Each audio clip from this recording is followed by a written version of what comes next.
DJ Mahesh.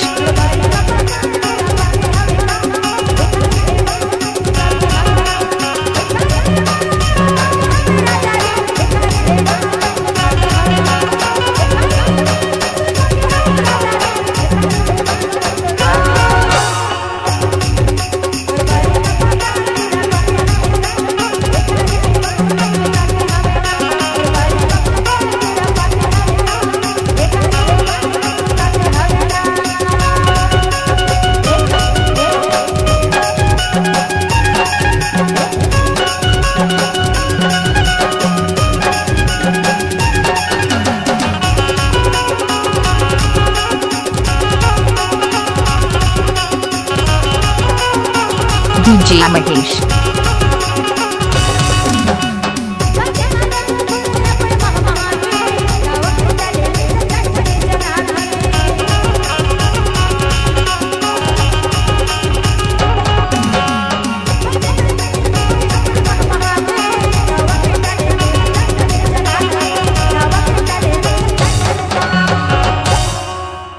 अच्छा पता चल कौन कौन खाए हवा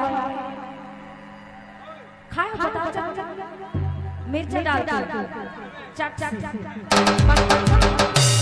तका के तो जानता क्या कहते हैं भजन मतले में दावा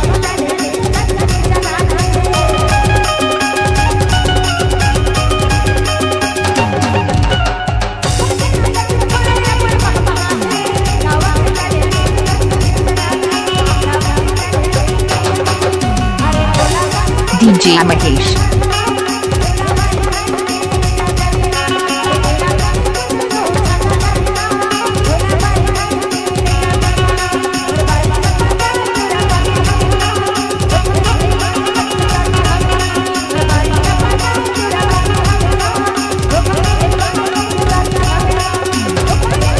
DJ Mahesh.